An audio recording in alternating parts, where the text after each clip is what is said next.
परम सन्मानियो गुरु रू गुरु खालसा साध संगत जी। वाहिगुरु जी का खालसा वाहिगुरु जी की फतेह। प्यारी साध संगत जी, जदों सारिਆਂ ਨੂੰ ਇਹ ਖਬਰ ਮਿਲੀ ਕਿ ਚੰਦੂ ਦੇ ਘਰ ਸੱਚੇ ਪਾਤਸ਼ਾਹ ਧੰਨ ਸ਼੍ਰੀ ਗੁਰੂ ਅਰਜਨ ਦੇਵ ਸਾਹਿਬ ਜੀ ਨੂੰ ਤਸੀਹੇ ਦੇ ਰਹੇ ਹਨ, ਘਰ ਵਿੱਚ ਕਿਸੇ ਗੁਰਸਿੱਖ ਦੀ ਪੁੱਤਰੀ ਪਾਪੀ ਚੰਦੂ ਦੀ ਨੂੰਹ ਸੀ। ਗੁਰੂ ਜੀ ਨੂੰ ਤਸੀਹੇ ਦੇਣ ਦਾ ਪ੍ਰਸੰਗ ਸੁਣ ਕੇ ਉਸ ਦਾ ਹਿਰਦਾ ਕੰਬ ਉੱਠਿਆ ਕਿ ਜਿਸ ਨੂੰ ਮੇਰੇ ਮਾਪੇ ਵੱਡੇ ਪੂਜਨੀਕ ਮੰਨਦੇ ਹਨ, ਅਨੇਕਾਂ ਹੀ ਕਾਮਨਾਵਾਂ ਮੰਗ ਕੇ ਪਾਈਆਂ ਹਨ, ਗੁਰੂ ਗੁਰੂ ਸਿਮਰ ਕੇ ਸਦਾ ਸੁੱਖ ਮਿਲਦਾ ਹੈ, ਪਾਪੀ ਸਹੁਰਾ ਉਹਨਾਂ ਨੂੰ ਦੁੱਖ ਦੇ ਰਿਹਾ ਹੈ। ਉਹ ਪਾਪ ਕਰ ਰਿਹਾ ਹੈ ਤੇ ਮੈਂ ਇਹਨਾਂ ਦੇ ਘਰ ਵਿੱਚ ਰਹਿ ਰਹੀ ਹਾਂ। ਕਈਆਂ ਦਿਨਾਂ ਤੋਂ ਉਹਨਾਂ ਨੇ ਪਾਣੀ ਨਹੀਂ ਪੀਤਾ, ਨਾ ਹੀ ਭੋਜਨ ਛਕਿਆ ਹੈ ਅਤੇ ਨਾ ਹੀ ਸੁੱਤੇ ਹਨ। ਧਿਰਕਾਰ ਹੈ ਮੇਰਾ ਜੀਵਨ, ਜਿਹੜੀ ਇਸ ਘਰ ਵਿੱਚ ਰਹਿ ਰਹੀ ਹਾਂ। ਗੁਰੂ ਜੀ ਦੇ ਦੁੱਖ ਸੁਣ ਕੇ ਬੈਠ ਕੇ ਵੇਖਦੀ ਹਾਂ। ਜਦ ਰਿਹਾ ਨਾ ਗਿਆ ਤਾਂ ਪਾਣੀ ਵਿੱਚ ਮਿੱਠਾ ਘੋਲਿਆ ਤੇ ਕੁਝ ਭੋਜਨ ਲੈ ਕੇ ਚੋਰੀ ਚੋਰੀ ਗੁਰੂ ਜੀ ਦੇ ਦਰਸ਼ਨਾਂ ਲਈ ਚੱਲ ਪਈ। ਉੱਥੇ ਪਹੁੰਚ ਗਈ ਜਿੱਥੇ ਸਿਪਾਹੀ ਖੜੇ ਸਨ। ਸਿਪਾਹੀਆਂ ਤੋਂ ਡਰਦੀ ਅੱਗੇ ਨਾ ਜਾ ਸਕੀ। ਅੰਤ ਇੱਕ ਸਿਪਾਹੀ ਨੂੰ ਆਪਣੇ ਪਾਸ ਬੁਲਾਇਆ ਤੇ ਉਸ ਨੂੰ ਆਪਣਾ ਇੱਕ ਗਹਿਣਾ ਉਤਾਰ ਕੇ ਦਿੱਤਾ। ਉਸ ਨੂੰ ਕਿਹਾ, ਇਸ ਨੂੰ ਗੁਪਤ ਰੱਖੋ, ਕਿਸੇ ਨੂੰ ਨਾ ਦੱਸਣਾ। ਮੈਂ ਇੱਕ ਵਾਰ ਗੁਰੂ ਜੀ ਦੇ ਪਾਸ ਜਾਣਾ ਚਾਹੁੰਦੀ ਹਾਂ। ਸਿਪਾਹੀ ਲਾਲਚ ਦੇ ਮਾਰੇ ਚੁੱਪ ਰਹੇ। ਮੈਂ ਜਾ ਕੇ ਛੇਤੀ ਹੀ ਵਾਪਸ ਆ ਜਾਵਾਂਗੀ, ਇਹ ਬਚਨ ਕਹੇ। ਪਾਪੀ ਚੰਦੂ ਨੂੰ ਜਿਸ ਤਰ੍ਹਾਂ ਪਤਾ ਨਾ ਲੱਗੇ, ਗੁੱਸੇ ਵਿੱਚ ਆ ਕੇ ਮੈਨੂੰ ਆਪਣੇ ਘਰ ਵਿੱਚੋਂ ਨਾ ਕੱਢ ਦੇਵੇ। ਇਸ ਤਰ੍ਹਾਂ ਅੰਦਰੋਂ ਅੰਦਰ ਉਹ ਡਰਦੀ ਸੀ। ਗੁਰੂ ਜੀ ਦੇ ਪਾਸ ਜਾ ਕੇ ਉਹਨਾਂ ਨੂੰ ਵੇਖਦਿਆਂ ਹੀ ਰੋ ਪਈ। ਨਮਸਕਾਰ ਕਹਿ ਕੇ ਪਿਆਰ ਨਾਲ ਭਿੱਜੀ ਹੋਈ ਬੇਨਤੀ ਕੀਤੀ, ਹੇ ਸਤਿਗੁਰੂ ਜੀ, ਇਹ ਪਾਣੀ ਪੀਓ, ਇਹ ਭੋਜਨ ਲਵੋ ਤੇ ਛਕੋ। ਮੈਂ ਚੰਦੂ ਪਾਪੀ ਦੇ ਪੁੱਤਰ ਨੂੰ ਵਿਆਹੀ ਹੋਈ ਹਾਂ। ਮੈਂ ਇਸ ਘਰ ਵਿੱਚ ਆਉਣ ਦੇ ਯੋਗ ਨਹੀਂ ਸੀ। ਪਤਾ ਨਹੀਂ ਮੈਂ ਕਿਹੜਾ ਪਾਪ ਕੀਤਾ ਜਿਹੜਾ ਮੇਰੇ ਅੱਗੇ ਆਇਆ ਹੈ, ਜਿਸ ਕਰਕੇ ਇਹਨਾਂ ਦੇ ਘਰ ਵਿੱਚ ਵਸ ਰਹੀ ਹਾਂ। ਤੁਹਾਡੇ ਇੱਕ ਸਿੱਖ ਦੀ ਮੈਨੂੰ ਪੁੱਤਰੀ ਜਾਣੋ, ਆਪਣੇ ਸੇਵਕਾਂ ਵਾਂਗ ਮੇਰੇ ਤੇ ਕਿਰਪਾ ਕਰੋ। ਇਹ ਵੇਖ ਕੇ ਸਤਿਗੁਰੂ ਜੀ ਮੁਖ ਤੋਂ ਬੋਲੇ, ਤੇਰੇ ਸ਼ਾਬਾਸ਼ ਹਨ ਜਿਹੜਾ ਤੂੰ ਇਸ ਤਰ੍ਹਾਂ ਪ੍ਰੇਮ ਰੱਖਿਆ ਹੈ। ਜੇ ਆਪਣਾ ਕਲਿਆਣ ਚਾਹੁੰਦੀ ਹੈ ਤਾਂ ਸਾਡੇ ਨਾਲ ਹੀ ਪ੍ਰਾਣ ਛੱਡ ਦਿਓ। ਚੰਦੂ ਦੀਆਂ ਜੜ੍ਹਾਂ ਉਖੇੜ ਦਿਆਂਗੇ। ਜਦ ਮਰੇਗਾ ਤਾਂ ਨਰਕਾਂ ਵਿੱਚ ਪਵੇਗਾ। ਇੱਥੇ ਸਾਡਾ ਬਦਲਾ ਲੈ ਕੇ ਇਸ ਨੂੰ ਮਹਾਨ ਕਸ਼ਟ ਦੇ ਕੇ ਬੁਰੀ ਮੌਤੇ ਮਾਰਨਗੇ। ਇਸ ਦਾ ਸਾਰਾ ਘਰ ਹੀ ਤਬਾਹ ਹੋ ਜਾਏਗਾ, ਕਿਸੇ ਤਰ੍ਹਾਂ ਵੀ ਟਿਕੇਗਾ ਨਹੀਂ। ਇਸ ਤਰ੍ਹਾਂ ਛੇਤੀ ਹੀ ਹੋ ਜਾਏਗਾ। ਸਾਰਾ ਪਰਿਵਾਰ ਆਸਰਾ ਰਹਿਤ ਹੋ ਜਾਏਗਾ। ਦੁੱਖ ਵਿੱਚ ਲੀਨ ਹੋਏ ਰੋਂਦੇ ਰੋਂਦੇ ਹੀ ਮਰ ਜਾਣਗੇ। ਇਸ ਗੱਲ ਨੂੰ ਗੁਪਤ ਰੱਖਣਾ ਤੇ ਕਿਸੇ ਨੂੰ ਨਾ ਦੱਸਣਾ। ਇਹਨਾਂ ਦੇ ਨਾਲ ਦੁੱਖ ਨਾ ਸਹਾਰੋ। ਅਸੀਂ ਇਸ ਦੇ ਘਰ ਦਾ ਕੁਝ ਵੀ ਖਾ ਪੀ ਨਹੀਂ ਸਕਦੇ ਹਾਂ, ਇਸ ਲਈ ਅਸੀਂ ਨਹੀਂ ਛਕਾਂਗੇ। ਇਹਨਾਂ ਵਸਤਾਂ ਨੂੰ ਵਾਪਸ ਲੈ ਜਾਓ। ਸਤਿਗੁਰੂ ਜੀ ਪਾਸੋਂ ਸਾਰੀ ਗੱਲ ਸੁਣ ਕੇ ਆਪਣੇ ਪ੍ਰਾਣਾਂ ਦੇ ਘਾਤ ਨੂੰ ਚੰਗਾ ਸਮਝਿਆ। ਕਹਿਣ ਲੱਗੀ, ਆਪਣੇ ਨਾਲ ਮਿਲਾ ਲਓ, ਕਿਰਪਾ ਕਰਕੇ ਮੈਨੂੰ ਆਪਣੇ ਨਾਲ ਲੈ ਜਾਓ। ਗੁਰੂ ਜੀ ਨੇ ਕੁਝ ਵੀ ਅੰਗੀਕਾਰ ਨਾ ਕੀਤਾ, ਪਿੱਛੇ ਮੁੜ ਗਈ ਅਤੇ ਆਪਣੀ ਮੌਤ ਬਾਰੇ ਸਮਝ ਗਈ। ਵਿਚਾਰੀ ਬਹੁਤ ਦੁਖੀ ਹੋ ਕੇ ਪੈ ਗਈ। ਕੁਝ ਵੀ ਵਸ ਨਹੀਂ ਸੀ ਚੱਲਦਾ, ਬਹੁਤ ਲਾਚਾਰ ਸੀ। ਪਹਿਰ ਰਾਤ ਤਦ ਬੀਤ ਗਈ। ਗੁਰੂ ਜੀ ਦੇ ਬੈਠਿਆਂ ਬੈਠਿਆਂ ਹੀ ਸਵੇਰ ਹੋ ਗਈ। ਦੁਸ਼ਟ ਚੰਦੂ ਮਨ ਵਿੱਚ ਵਿਚਾਰਦਾ ਸੀ, ਅੱਗ ਦੇ ਸੇਕ ਨਾਲ ਵੀ ਇਹਨਾਂ ਦੇ ਸਰੀਰ ਨੂੰ ਪੀੜ ਨਹੀਂ ਹੋਈ ਹੈ। ਉਹਨਾਂ ਨੇ ਡਰ ਕੇ ਮੇਰੀ ਗੱਲ ਵੀ ਨਹੀਂ ਮੰਨੀ ਹੈ। ਇਹ ਵੀ ਨਹੀਂ ਜਾਣਦੇ ਹਨ ਕਿ ਮੇਰੀ ਮੌਤ ਹੋ ਜਾਏਗੀ। ਪਾਣੀ ਵੀ ਤੱਤਾ ਨਹੀਂ ਲੱਗਾ ਹੈ। ਹੁਣ ਇਹਨਾਂ ਦੇ ਉੱਤੇ ਤੱਤੀ ਰੇਤ ਪਾਉਂਦੇ ਹਾਂ। ਇਸ ਤਰ੍ਹਾਂ ਸੋਚਦਿਆਂ ਹੀ ਭੋਜਨ ਖਾਧਾ। ਫਿਰ ਪਾਪੀ ਵੱਡਾ ਹਥਿਆਰਾ ਆਇਆ। ਡਿਓੜੀ ਵਿੱਚ ਸਿੱਖਾਂ ਨੂੰ ਵੇਖਿਆ। ਖੜੇ ਹੋ ਕੇ ਉਹਨਾਂ ਨੂੰ ਉਸ ਸਮੇਂ ਇਸ ਤਰ੍ਹਾਂ ਕਿਹਾ, ਇਹ ਸਿੱਖ ਲੋਕ ਕੀ ਕਹਿੰਦੇ ਹਨ, ਇਹਨਾਂ ਨੂੰ ਚੰਗੀ ਤਰ੍ਹਾਂ ਤਾੜ ਨਾ ਕਰੋ। ਮੈਂ ਅਸਚਰਜਤਾ ਦੱਸ ਕੇ ਡਰਾਉਂਦਾ ਸੀ, ਛੁਟਕਾਰੇ ਵਾਸਤੇ ਫਰੇਬ ਕਰਦੇ ਹਨ। ਮੇਰੇ ਪਾਸੋਂ ਇਹਨਾਂ ਦੀ ਖਲਾਸੀ ਬਹੁਤ ਮੁਸ਼ਕਲ ਹੈ, ਜੇ ਨਾ ਮੰਨੇ ਤਾਂ ਫਾਂਸੀ ਦੇ ਦਿਆਂਗਾ। ਇਹੋ ਜਿਹੇ ਸਿੱਖਾਂ ਤੋਂ ਸੁਣ ਕੇ ਹੰਕਾਰ ਕਰਦਾ ਹੈ, ਮੇਰੇ ਵੱਡੇਪਣ ਨੂੰ ਆਪਣੇ ਮਨ ਵਿੱਚ ਨਹੀਂ ਲਿਆਇਆ ਹੈ। ਇਸ ਤਰ੍ਹਾਂ ਕਹਿ ਕੇ ਸਿੱਖਾਂ ਨੂੰ ਕੁਝ ਸੋਟੇ ਮਰਵਾਏ ਹਨ। ਗੁਰੂ ਜੀ ਦੇ ਡਰ ਪਾਉਣ ਤੇ ਚੁੱਪ ਰਹੇ ਹਨ। ਕਿਸੇ ਨੇ ਵੀ ਆਪਣੀ ਸ਼ਕਤੀ ਨਹੀਂ ਦਿਖਾਈ, ਮੁਰਝਾਏ ਮਨ ਲੈ ਕੇ ਬੈਠੇ ਰਹੇ। ਫਿਰ ਸਤਿਗੁਰੂ ਜੀ ਦੇ ਪਾਸ ਗਿਆ, ਦੁਰਬਚਨ ਬੋਲ ਕੇ ਡਰ ਪੈਦਾ ਕਰਦਾ ਸੀ। ਕੁੱਤਾ ਕਹਿਣ ਦਾ ਜੋ ਫਲ ਹੈ ਉਹ ਪ੍ਰਾਪਤ ਕੀਤਾ ਹੈ ਕਿ ਨਹੀਂ, ਇਹ ਮੈਨੂੰ ਦੱਸੋ। ਹੁਣ ਤੱਕ ਕਿਹੜੀ ਸਜ਼ਾ ਮਿਲੀ ਹੈ? ਅੱਜ ਵੇਖੋ ਕਿਵੇਂ ਸਖਤ ਸਜ਼ਾ ਦਿੱਤੀ ਜਾਂਦੀ ਹੈ। ਮੈਂ ਝੂਠ ਕਹਿਣ ਵਾਲਾ ਬੰਦਾ ਨਹੀਂ ਹਾਂ। ਅਤੀ ਗਮੀ ਦਿਆਂਗਾ ਜਾਂ ਹੁਣ ਖੁਸ਼ੀ ਦਿਆਂਗਾ। ਜਿਸ ਧਨ ਦਾ ਹੰਕਾਰ ਕਰਦੇ ਹੋ ਉਹ ਸਾਰਾ ਘਰ-ਬਾਰ ਜ਼ਬਤ ਕਰ ਲਵਾਂਗਾ। ਪਹਿਲਾਂ ਤੁਹਾਡੇ ਸਰੀਰ ਦਾ ਘਾਤ ਕਰਾਂਗਾ, ਫਿਰ ਤੁਹਾਡੇ ਪੁੱਤਰ ਨੂੰ ਫੜਾਵਾਂਗਾ। ਰਿਸ਼ਤਾ ਮੰਨ ਲਓਗੇ ਤਾਂ ਛੱਡ ਦਿਆਂਗਾ, ਨਹੀਂ ਤਾਂ ਗਲ ਵਿੱਚ ਫਾਂਸੀ ਪਾ ਕੇ ਮਾਰ ਦਿਆਂਗਾ। ਤਦ ਮੇਰੇ ਮਨ ਅਤੇ ਚਿੱਤ ਨੂੰ ਸ਼ਾਂਤੀ ਪ੍ਰਾਪਤ ਹੋਏਗੀ। ਬਾਅਦ ਵਿੱਚ ਆਪਣੀ ਪੁੱਤਰੀ ਨੂੰ ਵਿਧਵਾ ਸਮਝ ਲਵਾਂਗਾ। ਇਹ ਕਹਿ ਕੇ ਭੱਠੀ ਤੋਂ ਰੇਤ ਮੰਗਵਾ ਕੇ ਉਸ ਨੂੰ ਚੰਗੀ ਤਰ੍ਹਾਂ ਵੇਖਿਆ। ਫਿਰ ਉਸ ਰੇਤ ਨੂੰ ਗਰਮ ਕਰਨ ਦਾ ਹੁਕਮ ਦਿੱਤਾ। ਬਹੁਤ ਬਾਲਣ ਉੱਤੇ ਪਾਇਆ ਗਿਆ। ਅੱਗ ਬਾਲ ਕੇ ਉਸ ਨੂੰ ਬਹੁਤ ਗਰਮ ਕੀਤਾ। ਜਦ ਅੱਗ ਵਾਂਗ ਗਰਮ ਹੋ ਗਈ ਤਾਂ ਉਸ ਨੂੰ ਬਾਹਰ ਕੱਢਿਆ। ਜੇਠ ਦਾ ਮਹੀਨਾ ਹੋਣ ਕਰਕੇ ਬੜੀ ਗਰਮੀ ਸੀ। ਹਰ ਵਸਤੂ ਹੀ ਬਹੁਤ ਤਪ ਰਹੀ ਸੀ। ਇੰਨੀ ਗਰਮ ਲੋ ਚੱਲਦੀ ਸੀ ਕਿ ਬਰਦਾਸ਼ਤ ਨਹੀਂ ਸੀ ਹੁੰਦੀ। ਫਿਰ ਅੱਗ ਬਹੁਤ ਤੇਜ਼ ਬਲ ਰਹੀ ਸੀ। ਜਿਸ ਦਿਨ ਦੇ ਗੁਰੂ ਜੀ ਚੰਦੂ ਦੇ ਘਰ ਗਏ ਸਨ, ਉਸ ਦਿਨ ਤੋਂ ਉਹਨਾਂ ਨੇ ਨਾ ਭੋਜਨ ਖਾਧਾ ਸੀ ਅਤੇ ਨਾ ਹੀ ਪਾਣੀ ਪੀਤਾ ਸੀ। ਗਰਮ ਰੇਤ ਨੂੰ ਵੇਖ ਕੇ ਬੋਲਿਆ, ਮਾਨੋ ਆਪਣੇ ਨਰਕ ਪੈਣ ਦੇ ਦਰਵਾਜ਼ੇ ਦਾ ਢੱਕਣ ਖੋਲ੍ਹਿਆ ਹੋਵੇ। ਬਾਹਰ ਲਿਆ ਕੇ ਸਭ ਦੇ ਸਾਹਮਣੇ ਬਿਠਾਓ, ਜੇ ਨਾ ਆਉਣ ਤਾਂ ਡਰ ਪਾਓ। ਤਦ ਸਤਿਗੁਰੂ ਜੀ ਉੱਠ ਕੇ ਬਾਹਰ ਆ ਗਏ, ਜਿਨ੍ਹਾਂ ਨੇ ਧਰਤੀ ਨੂੰ ਧੀਰਜ ਧਾਰਨ ਕਰਨਾ ਸਿਖਾਇਆ ਹੈ। ਹਿਰਦੇ ਵਿੱਚ ਖੁਸ਼ੀ ਗਮੀ ਰਤਾ ਭਰ ਵੀ ਨਹੀਂ ਸੀ। ਸਰੀਰ ਵਿੱਚ ਹੰਕਾਰ ਕਦੇ ਉਤਪੰਨ ਨਹੀਂ ਸੀ ਹੋਇਆ। ਜਿਵੇਂ ਬ੍ਰਹਮ ਗਿਆਨੀ ਦੀ ਅਵਸਥਾ ਹੁੰਦੀ ਹੈ, ਮਾਨੋ ਬ੍ਰਹਮ ਗਿਆਨ ਦੀ ਦਸ਼ਾ ਜਣਾ ਕੇ ਪ੍ਰਗਟ ਕੀਤੀ ਹੈ। ਨਾ ਭੁੱਖ ਹੈ, ਨਾ ਪਿਆਸ ਹੈ ਅਤੇ ਨਾ ਹੀ ਮੁਖ ਮੁਰਝਾਇਆ ਹੈ। ਮਨ ਦੀ ਬਿਰਤੀ ਇੱਕ ਰਸ ਰੱਖ ਕੇ ਸੁਖ ਪਾ ਰਹੇ ਸਨ।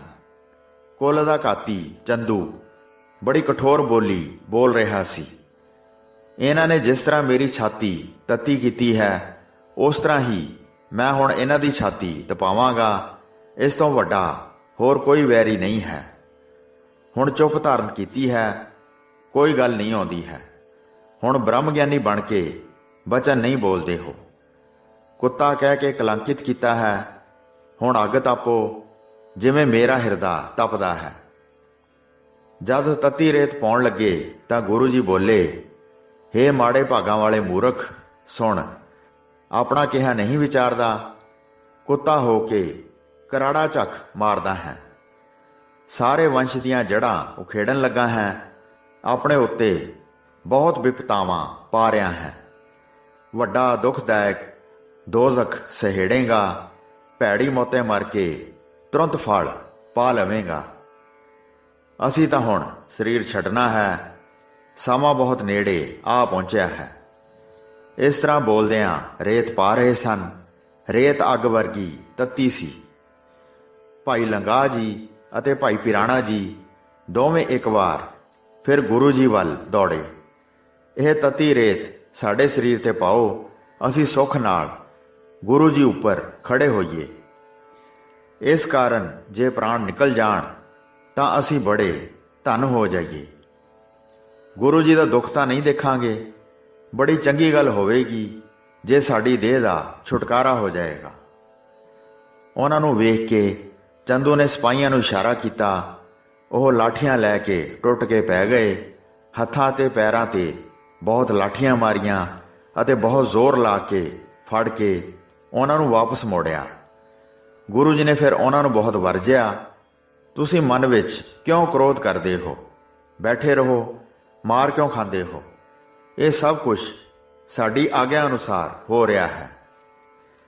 ਭਾਈ ਪਿਰਾਣਾ ਜੀ ਕਹਿਣ ਲੱਗੇ, ਸਾਡੇ ਪਾਸੋਂ ਰਿਹਾ ਨਹੀਂ ਜਾਂਦਾ, ਤੁਹਾਡਾ ਦੁੱਖ ਸਾਥੋਂ ਵੇਖਿਆ ਨਹੀਂ ਜਾਂਦਾ। ਆਪਣੇ ਪ੍ਰਾਣ ਦੇਣ ਦੀ ਸਾਡੀ ਅਭਿਲਾਸ਼ਾ ਹੈ। ਆਪ ਜੀ ਦੇ ਸਰੀਰ ਨੂੰ ਅਸੀਂ ਬਚਾਉਣਾ ਚਾਹੁੰਦੇ ਹਾਂ। ਗੁਰੂ ਜੀ ਨੇ ਕਿਹਾ, ਇਸ ਤਰ੍ਹਾਂ ਤਦ ਹੀ ਕਰੋ ਜੇ ਸਾਡੀ ਆਗਿਆ ਹੋਵੇ। ਹੁਣ ਸਾਡਾ ਹੀ ਇਹ ਸਭ ਖੇਲ ਪਸਾਰਾ ਹੈ। ਬੈਠ ਕੇ ਵੇਖੋ ਜਿਵੇਂ ਸਭ ਕੁਝ ਹੁੰਦਾ ਹੈ। ਫਿਰ ਦੁਸ਼ਟ ਨੇ ਕਹਿ ਕੇ ਤਤੀ ਰੇਤ ਤੇ ਬਿਠਾਏ। ਸਤਿਗੁਰੂ ਜੀ ਸਥਿਰ ਸਨ। ਉਹਨਾਂ ਨੇ ਕੋਈ ਦੁੱਖ ਨਾ ਮਨਾਇਆ। ਜਿਨ੍ਹਾਂ ਨੇ 14 ਲੋਕਾਂ ਦੀ ਰਚਨਾ ਕੀਤੀ ਹੈ, ਅੱਗ ਦਾ ਤੇਜ ਉਹਨਾਂ ਦੇ ਕਿਵੇਂ ਨੇੜੇ ਲੱਗ ਸਕਦਾ ਸੀ। ਤਤੀ ਰੇਤ ਉੱਤੇ ਅਡੋਲ ਬੈਠ ਗਏ, ਜਿਵੇਂ ਸੁਖੀ ਅਤੇ ਨਰਮ ਆਸਨ ਤੇ ਬੈਠੇ ਹੋਣ। ਉਹਨਾਂ ਨੇ ਕੋਈ ਵੀ ਅੰਗ ਇੱਧਰ ਉੱਧਰ ਨਾ ਹਿਲਾਇਆ, ਚੁੱਪ ਬੈਠੇ ਸਨ, ਕੁਝ ਨਹੀਂ ਕਹਿੰਦੇ ਸਨ। ਫਿਰ ਦੁਸ਼ਟ ਨੇ ਕਿਹਾ ਕਿ ਕੜਛੇ ਲੈ ਕੇ ਤਤੀ ਰੇਤ ਸਰੀਰ ਤੇ ਪਾਓ। ਨਾ ਹੀ ਬੋਲਦੇ ਹਨ ਅਤੇ ਨਾ ਹੀ ਰਿਸ਼ਤਾ ਮੰਨਦੇ ਹਨ। ਇਹਨਾਂ ਦੇ ਸਰੀਰ ਨੂੰ ਰੇਤ ਤਤੀ ਨਹੀਂ ਲੱਗਦੀ। ਭਰ ਭਰ ਕੇ ਕੜਛੇ ਫਿਰ ਸਰੀਰ ਦੇ ਉੱਤੇ ਪਾਏ ਗਏ। ਗੁਰੂ ਜੀ ਨਾ ਕੁਝ ਬੋਲੇ ਅਤੇ ਨਾ ਹੀ ਉਹਨਾਂ ਨੇ ਸਰੀਰ ਦਾ ਕੋਈ ਅੰਗ ਹਿਲਾਇਆ। ਦੋਵੇਂ ਪਾਸੀ ਅਤੀ ਤਤੀ ਰੇਤ ਪੈ ਰਹੀ ਸੀ। ਸਰੀਰ ਤੇ ਪੈ ਕੇ ਉਹ ਬਹੁਤ ਦੁੱਖ ਦਿੰਦੀ ਸੀ। ਨਿਜ ਇੱਛਾ ਕਰਕੇ ਸਤਿਗੁਰੂ ਜੀ ਦੇ ਸਾਰੇ ਸਰੀਰ ਤੇ ਬਹੁਤ ਫਲੂਹੇ ਨਿਕਲ ਆਏ। ਦੁਰਾਚਾਰੀ ਉਹਨਾਂ ਦੀ ਕਰਾਮਾਤ ਨੂੰ ਨਹੀਂ ਸੀ ਜਾਣਦਾ। ਪੀੜਾ ਤੋਂ ਬਗੈਰ ਬਹੁਤ ਛਾਲੇ ਦਿਖਾਈ ਦਿੱਤੇ। 2 ਪਹਿਰਾਂ ਤੋਂ ਲਗਾਤਾਰ ਕਸ਼ਟ ਦੇ ਰਿਹਾ ਸੀ।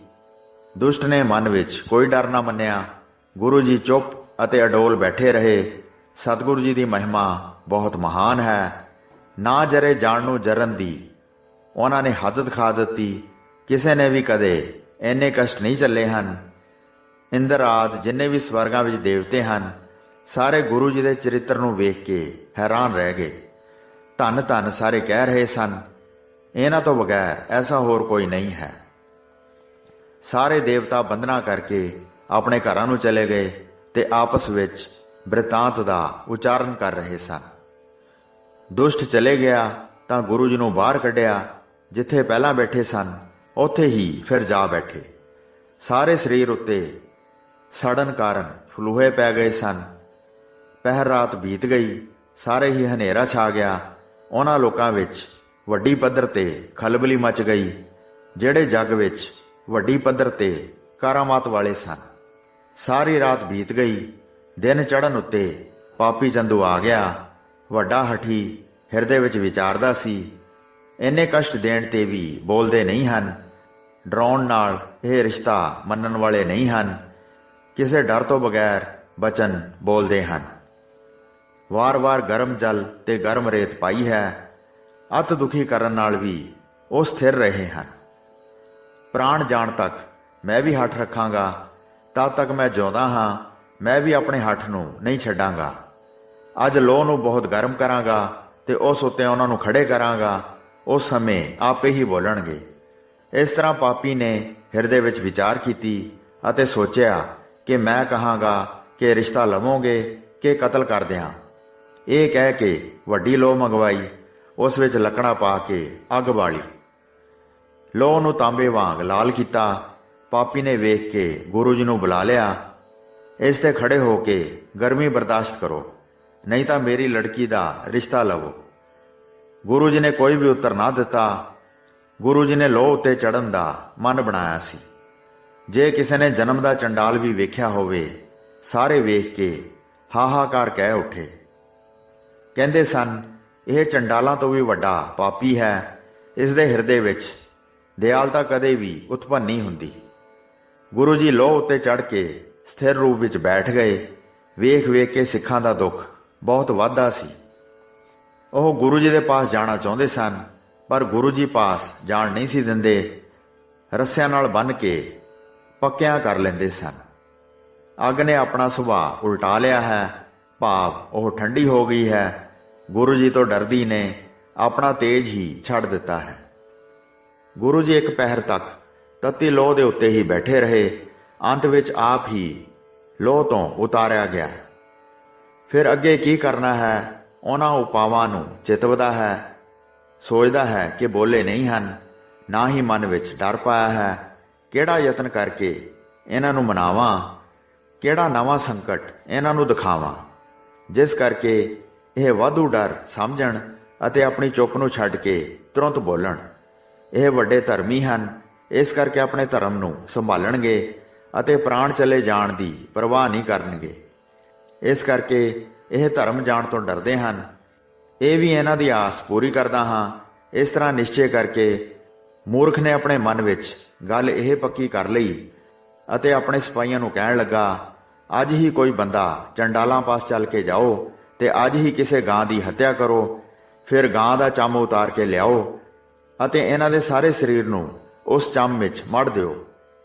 ਸਤਿਗੁਰੂ ਜੀ ਨੂੰ ਸੁਣਾ ਕੇ ਫਰਮਾਇਆ, ਸਵੇਰ ਹੋਣ ਤੱਕ ਇਹਨਾਂ ਨੂੰ ਇੱਥੇ ਲਿਆਓ। ਪਾਸ ਬੈਠ ਕੇ ਇਹਨਾਂ ਨੂੰ ਮਹਾਨ ਦੁੱਖ ਦਿਆਂਗਾ। ਧਰਮ ਵਿਗਾੜ ਕੇ ਇਹਨਾਂ ਦੇ ਪ੍ਰਾਣ ਕੱਢ ਲਵਾਂਗਾ। ਇਹ ਕਹਿ ਕੇ ਮੂਰਖ ਆਪਣੇ ਘਰ ਨੂੰ ਚਲੇ ਗਿਆ। ਉਹ ਕ੍ਰੋਧੀ, ਕਪਟੀ ਤੇ ਵੱਡਾ ਹਥਿਆਰਾ ਸੀ। ਉਹ ਦਿਨ ਬੀਤ ਗਿਆ ਤੇ ਰਾਤ ਪੈ ਗਈ। ਸਾਰੇ ਜਗਤ ਵਿੱਚ ਹਨੇਰਾ ਪਸਰ ਗਿਆ। ਜਦ ਇਹ ਜਾਣ ਲਿਆ ਕਿ ਅੱਧੀ ਰਾਤ ਹੋਈ ਹੈ, ਤਦ ਪਾਪੀ ਦੀ ਨੂੰਹ ਸੁਣ ਕੇ ਮਹਾਨ ਸੰਕਟ ਪਾ ਕੇ ਬਹੁਤ ਰੋਈ। ਗੁਰੂ ਜੀ ਕੁਝ ਵੀ ਖਾ ਪੀ ਨਹੀਂ ਰਹੇ ਸਨ। ਸੋਚਦੀ ਹੈ ਕਿ ਅੱਜ ਜਾ ਕੇ ਗੁਰੂ ਜੀ ਦੀ ਖਬਰ ਲੈਂਦੀ ਹਾਂ, ਕੀ ਕਰ ਸਕਦੇ ਹਾਂ। ਉਹ ਸਭ ਦੇ ਦਿਲਾਂ ਦੀ ਜਾਣਦੇ ਹਨ। ਘਰਦਿਆਂ ਤੋਂ ਚੋਰੀ ਚੱਲ ਕੇ ਉੱਥੇ ਆ ਗਈ ਜਿੱਥੇ ਗੁਰੂ ਜੀ ਕੈਦ ਕੀਤੇ ਹੋਏ ਸਨ। ਉੱਥੇ ਸਿਪਾਹੀ ਖੜੇ ਸਨ। ਉਹਨਾਂ ਨੇ ਝਿੜਕ ਕੇ ਪਿਛਾਂਹ ਮੋੜ ਦਿੱਤੀ। ਫਿਰ ਉਸਨੇ ਸਿਪਾਹੀਆਂ ਨੂੰ ਸੋਨੇ ਦੇ ਗਹਿਣੇ ਦਿੱਤੇ। ਫਿਰ ਗੁਰੂ ਜੀ ਦੇ ਦਰਸ਼ਨ ਕਰਨ ਵਾਸਤੇ ਅੰਦਰ ਦਾਖਲ ਹੋ ਗਈ। ਹੱਥ ਜੋੜ ਕੇ ਖੜੀ ਹੋ ਗਈ ਤੇ ਬੋਲੀ, ਹੇ ਪ੍ਰਭੂ ਜੀ, ਮੈਂ ਤੁਹਾਡੀ ਅਪਰਾਧਣ ਹਾਂ। ਤੁਹਾਡੇ ਇੰਨੇ ਕਸ਼ਟ ਸੁਣ ਕੇ ਵੀ ਜਿਉਂਦੀ ਰਹੀ ਹਾਂ। ਮੈਂ ਦੁਸ਼ਟਾਂ ਦੇ ਪਰਿਵਾਰ ਨੂੰ ਵੀ ਛੱਡਿਆ ਨਹੀਂ ਹੈ। ਮੇਰਾ ਕੋਈ ਚਾਰਾ ਨਹੀਂ ਚੱਲਦਾ ਹੈ। ਕੇਵਲ ਮੇਰਾ ਮਰਨਾ ਹੀ ਮੇਰੇ ਹੱਥ ਵਿੱਚ ਹੈ। ਸੁੱਖਾਂ ਦੇ ਦਾਤੇ ਸਤਿਗੁਰੂ ਜੀ ਬੋਲੇ, ਹੇ ਪੁੱਤਰੀ, ਤੂੰ ਇਸ ਘਰ ਦੇ ਲਾਇਕ ਨਹੀਂ ਹੈ। ਸਵੇਰ ਹੋਣ ਤੇ ਅਸੀਂ ਤਿਆਰੀ ਕਰ ਲੈਣੀ ਹੈ। ਜੇ ਚੱਲਣਾ ਚਾਹੁੰਦੀ ਹੈ ਤਾਂ ਸਾਡੇ ਨਾਲ ਚੱਲ। ਕਹਿਣ ਲੱਗੀ, ਜੇ ਮੇਰੇ ਲਾਇਕ ਕੋਈ ਸੇਵਾ ਹੋਵੇ ਤਾਂ ਕਹਿ ਦਿਓ, ਉਹ ਮੈਂ ਕਰਾਂਗੀ। ਤੁਸੀਂ ਮੇਰੇ ਤੇ ਕਿਰਪਾ ਕਰ ਦਿੱਤੀ ਹੈ, ਮੈਨੂੰ ਦੱਸ ਦਿੱਤਾ ਹੈ। ਮੈਂ ਹੁਣ ਆਪਣੇ ਪ੍ਰਾਣ ਤਿਆਗ ਦਿਆਂਗੀ। ਮੈਨੂੰ ਹੁਣ ਜੀਵਨ ਚੰਗਾ ਨਹੀਂ ਲੱਗਦਾ। ਗੁਰੂ ਜੀ ਨੇ ਕਿਹਾ, ਮੇਰੀ ਕੋਈ ਚਾਹ ਨਹੀਂ ਹੈ। ਤੂੰ ਹੁਣ ਜਾ ਕੇ ਆਪਣੇ ਚਿੱਤ ਦੀ ਖੁਆਇਸ਼ ਪੂਰੀ ਕਰ। ਇਹ ਸੁਣ ਕੇ ਮਰਨ ਦਾ ਨਿਸ਼ਚਾ ਪੱਕਾ ਕਰਕੇ ਚਲੀ ਗਈ। ਇਹ ਪ੍ਰਾਣ ਰੱਖ ਕੇ ਕੀ ਫਲ ਮਿਲਣਾ ਹੈ। ਰਾਤ ਬੀਤ ਗਈ, ਸਵੇਰ ਹੋ ਗਈ। ਗੁਰੂ ਜੀ ਉਸ ਪ੍ਰਕਾਰ ਹੀ ਬੈਠੇ ਰਹੇ। ਸਾਰੇ ਨਗਰ ਵਿੱਚ ਵੱਡਾ ਰੌਲਾ ਪੈ ਗਿਆ ਸੀ। ਘਰ ਘਰ, ਦਰ ਦਰ ਕਨਸੂਆਂ ਲੈਣ ਲਈ ਲੋਕ ਖੜੇ ਸਨ। ਬਾਰ-ਬਾਰ ਡਿਓੜੀ ਦੇ ਅੱਗੇ ਆਉਂਦੇ ਸਨ। ਬਾਰ-ਬਾਰ ਵੇਖ ਕੇ ਚਲੇ ਜਾਂਦੇ ਸਨ। ਰਾਤ ਦਿਨ ਦਰਵਾਜ਼ਾ ਬੰਦ ਰਹਿੰਦਾ ਸੀ। ਚਿੱਤ ਵਿੱਚ ਚਾਹੁੰਦੇ ਸਨ ਕਿ ਕਿਸੇ ਤਰ੍ਹਾਂ ਤਖਤੇ ਟੁੱਟ ਜਾਣ। ਉਹ ਕੀ ਕਰਦੇ, ਕੋਈ ਗੱਲ ਜਾਣੀ ਨਹੀਂ ਸੀ ਜਾਂਦੀ। ਗੁਰੂ ਜੀ ਕਦੀ ਵੀ ਬਾਹਰ ਨਾ ਨਿਕਲੇ। ਉਸ ਤੋਂ ਬਾਅਦ ਚੰਦੂ ਨੇ ਗੁਰੂ ਜੀ ਨੂੰ ਕਿਹਾ, ਗਾਂ ਦਾ ਗਿੱਲਾ ਚੰਮ ਲੈ ਕੇ ਉਸ ਵਿੱਚ ਤੁਹਾਡੇ ਸਰੀਰ ਨੂੰ ਮੜ ਦਿਆਂਗਾ। ਫਿਰ ਧੁੱਪ ਵਿੱਚ ਬਿਠਾ ਦਿਆਂਗਾ। ਚੰਮ ਸੁੱਕਣ ਨਾਲ ਤੁਹਾਡੇ ਪ੍ਰਾਣ ਨਿਕਲ ਜਾਣਗੇ। ਫਿਰ ਮੈਂ ਆਪਣੇ ਸਿਪਾਹੀਆਂ ਨੂੰ ਭੇਜਾਂਗਾ। ਉਹ ਘਰ ਨੂੰ ਲੁੱਟ ਕੇ ਸਾਰਾ ਧਨ ਲੈ ਲੈਣਗੇ। ਫਿਰ ਮੈਂ ਤੁਹਾਡੇ ਪੁੱਤਰ ਨੂੰ ਫੜ ਲਵਾਂਗਾ। ਇਸ ਰੀਤੀ ਅਨੁਸਾਰ ਬਹੁਤ ਕਸ਼ਟ ਦਿਆਂਗਾ। ਸ੍ਰੀ ਗੁਰੂ ਅਰਜਨ ਦੇਵ ਜੀ ਨੇ ਚੰਦੂ ਦੀਆਂ ਸਾਰੀਆਂ ਗੱਲਾਂ ਸੁਣੀਆਂ। ਫਿਰ ਗੁਰੂ ਜੀ, ਜਿਹੜੇ ਕਿਸੇ ਪਾਸੋਂ ਨਹੀਂ ਡਰਦੇ ਸਨ, ਬੋਲੇ, ਹੁਣ ਅਸੀਂ ਰਾਵੀ ਦੇ ਵਿੱਚ ਇਸ਼ਨਾਨ ਕਰਨਾ ਚਾਹੁੰਦੇ ਹਾਂ। ਮੇਰੇ 5 ਸੇਵਕਾਂ ਨੂੰ ਮੇਰੇ ਨਾਲ ਜਾਣ ਦਿਓ। 5 ਦਿਨ ਇਸ ਤਰ੍ਹਾਂ ਬੀਤੇ ਹਨ। ਅੱਗ ਵਰਗੀ ਗਰਮ ਸਜ਼ਾ ਦਿੱਤੀ ਹੈ। ਪਾਣੀ ਵਿੱਚ ਪਵਿੱਤਰ ਹੋ ਕੇ ਫਿਰ ਜਿਵੇਂ ਕਰਾਂਗੇ, ਮਤ ਨਿਸ਼ਚਲ ਕਰਕੇ ਨਿਸ਼ਚਾ ਧਾਰਨ ਕਰਾਂਗੇ। ਇਹ ਸੁਣ ਕੇ ਦੁਸ਼ਟ ਬਹੁਤ ਪ੍ਰਸੰਨ ਹੋਇਆ। ਸੋਚਣ ਲੱਗਾ ਕਿ ਧਰਮ ਨਾਸ਼ ਕਰਨ ਦਾ ਚੰਗਾ ਡਰ ਪਾਇਆ ਹੈ। ਹੁਣ ਇਹ ਰਿਸ਼ਤਾ ਮੰਨ ਲੈਣਗੇ ਜਦ ਸਰੀਰ ਪਾਣੀ ਵਿੱਚ ਠੰਡਾ ਹੋਵੇਗਾ। ਇਹ ਵਿਚਾਰ ਕੇ ਉਸਨੇ ਕਿਹਾ, ਜਾਓ ਇਸ਼ਨਾਨ ਕਰੋ। ਕਿਸੇ ਤਰ੍ਹਾਂ ਪ੍ਰਾਣ ਬਚ ਜਾਣ। ਮੇਰੀ ਗੱਲ ਮਨ ਵਿੱਚ ਮੰਨ ਲਓ।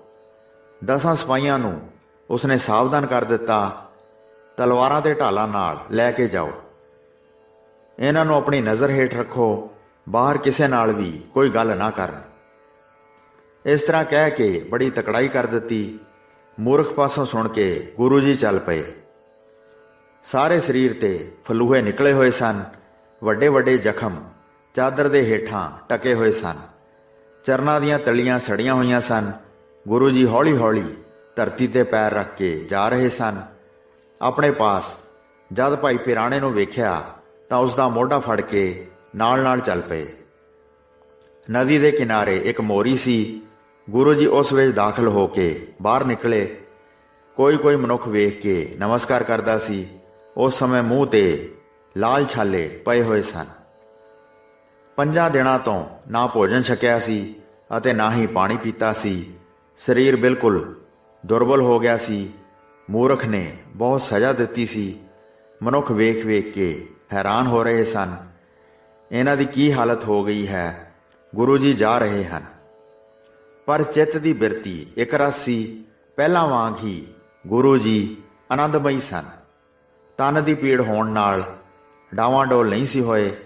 ਜਿਵੇਂ ਸੁਮੇਰ ਪਰਬਤ ਨੂੰ ਕੋਈ ਮਨੁੱਖ ਵੀ ਹਿਲਾ ਨਹੀਂ ਸਕਦਾ। ਹੌਲੀ ਹੌਲੀ ਰਾਵੀ ਦੇ ਕਿਨਾਰੇ ਪਹੁੰਚ ਗਏ।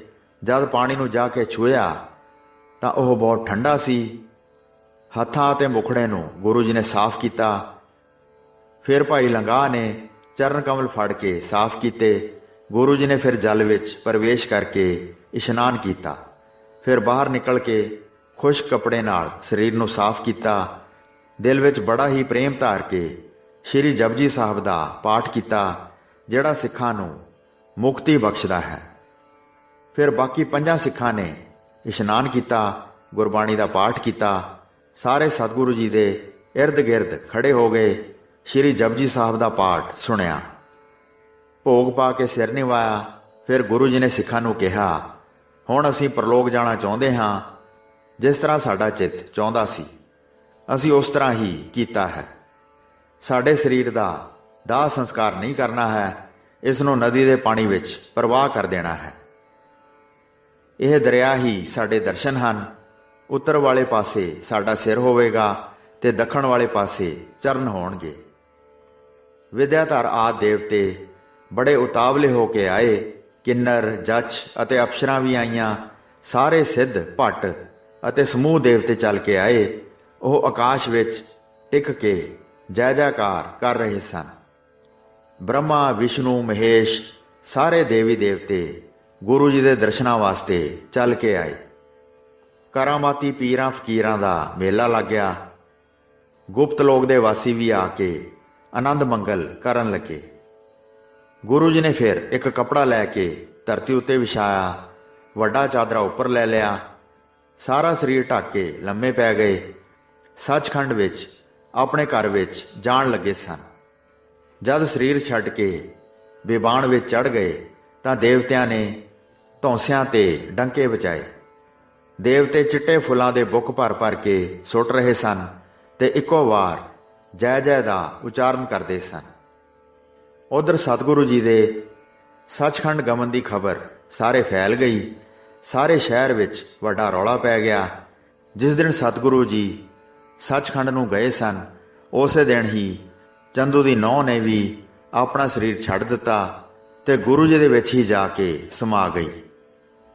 ਕਈਆਂ ਦਿਨਾਂ ਤੱਕ ਸਮੂਹ ਦੇਵਤੇ ਇਹ ਬਚਨ ਕਹਿੰਦੇ ਰਹੇ ਕਿ ਸਤਿਗੁਰੂ ਜੀ ਦਾ ਚਰਿੱਤਰ ਬੜਾ ਅਚਰਜ ਹੈ। ਉਹਨਾਂ ਦੀ ਸਮਾਨਤਾ ਕੋਈ ਨਹੀਂ ਕਰ ਸਕਦਾ। ਨਾ ਕੋਈ ਪਹਿਲਾਂ ਹੋਇਆ ਹੈ ਅਤੇ ਨਾ ਹੀ ਕੋਈ ਅੱਗੇ ਹੋਵੇਗਾ। ਹੋਈਆਂ ਭੁੱਲਾਂ ਚੁੱਕਾਂ ਦੀ ਖਿਮਾ ਬਖਸ਼ਣੀ ਜੀ। ਦਾਸ ਨੂੰ ਆਗਿਆ ਦਿਓ। ਵਾਹਿਗੁਰੂ ਜੀ ਕਾ ਖਾਲਸਾ, ਵਾਹਿਗੁਰੂ ਜੀ ਕੀ ਫਤਿਹ।